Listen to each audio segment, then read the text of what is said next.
hear that? You gotta get this stuff together.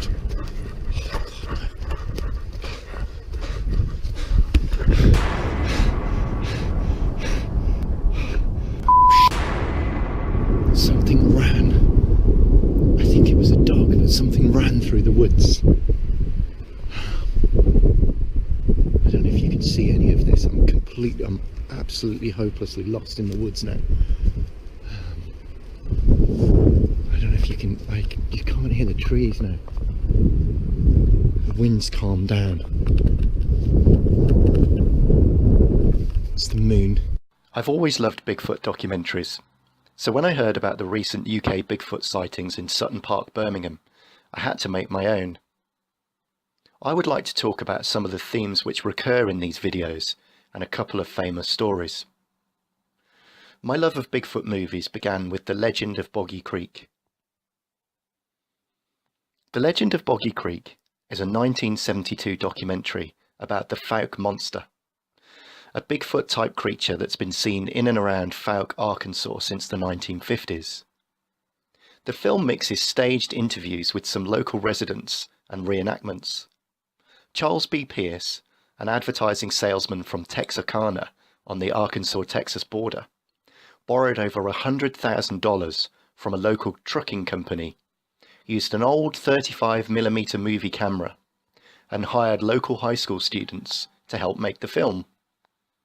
The film quality looks quite poor now compared to some amateur YouTube footage.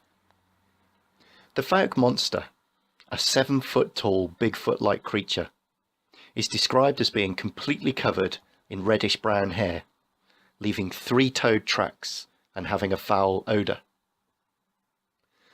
This is one of the common themes of Bigfoot documentaries. Eyewitnesses also talk about the sounds made by Bigfoot. Experts will sometimes play those sounds out into the forest in the hope of receiving a response. They sometimes hit trees with a big piece of wood and wait to hear if a Sasquatch responds with thumping or calling of their own. The Finding Bigfoot team used thermal imaging cameras. I could have done with one of these for the clips I shot in Sutton Park, which are mostly completely black. The 2013 film Willow Creek by Bobcat Goldthwaite deals with the idea of hearing Bigfoot sounds while camping in the woods. Yes, that Bobcat Goldthwaite, the guy who played Zed from Police Academy, he makes Bigfoot movies now. So where in the USA has Bigfoot been seen? Joshua Stevens, a doctoral candidate at Pennsylvania State University, used data compiled by the Bigfoot Field Researchers Organization.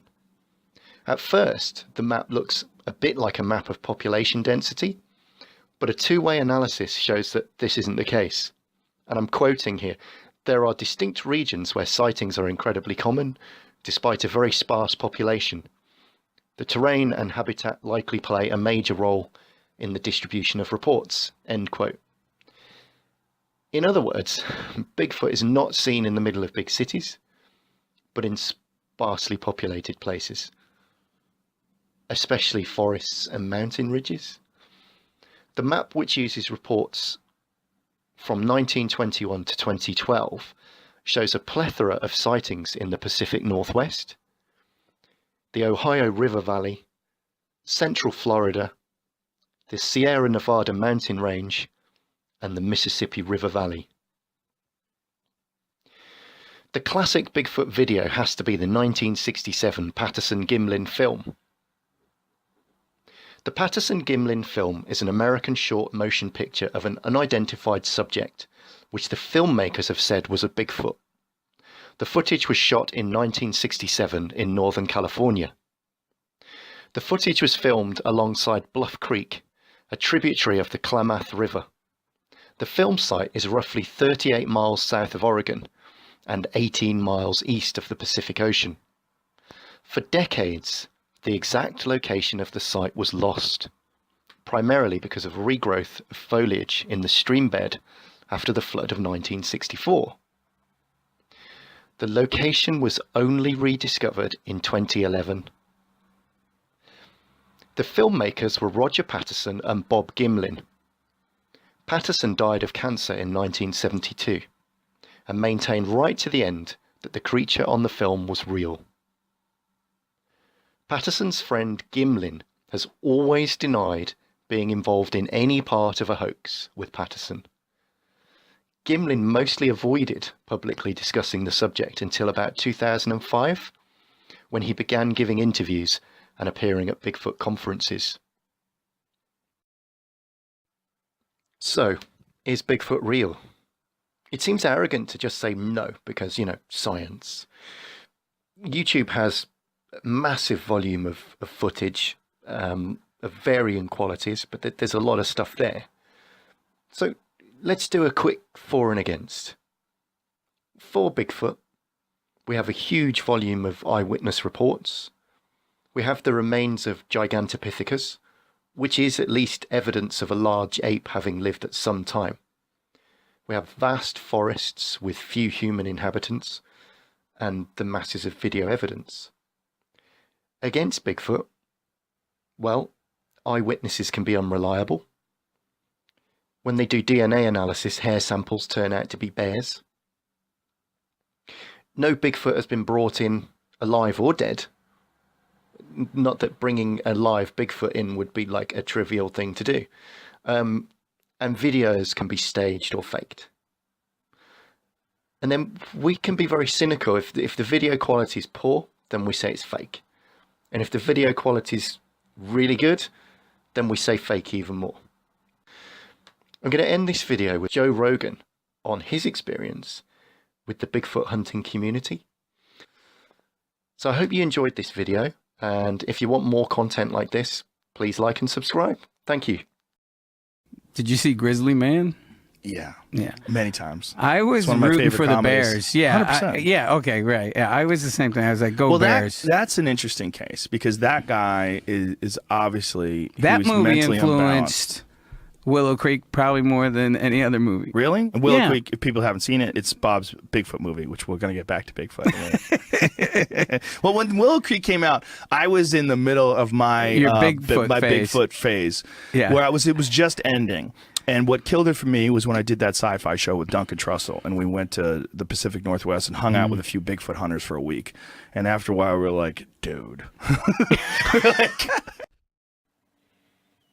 So I think there's time for a PS on the end of this one. Uploading this video has been an interesting experience. First, I included some Finding Bigfoot clips. That resulted in a copyright claim from Discovery. So I dropped that footage and added the trailer to Boggy Creek on the end of the video. That resulted in another copyright claim. And I really didn't think that would happen with a trailer, which is essentially an advert for somebody's product, but there you go. So I've decided to add my own bit on the end of the video. I've been looking at the website www.bfro.net, and it looks like it wouldn't be too difficult to produce a text file of all the sightings. I should be able to analyse some of this data in R before the next mystery video. So perhaps try and reproduce the map, maybe look at if I can get some other geographic factors, look at a scatter plot between density of sightings and other factors. Could be interesting. In the meantime, there is a section on the website for reports added recently. 2 reports have been posted since the 1st of January 2018. Oh, this is being recorded on the 5th of January. But both of these relate to 2016 sightings. So I think the most recent, the 3 most recent 2017 examples that I can see on the site are November 2017, Class A, deer hunter has a dusk sighting near Wind Gap, Pennsylvania. October 2017, Class B, hunters experience possible vocalizations, wood knocks, felled trees over 8 days in Squaw Valley, Washington.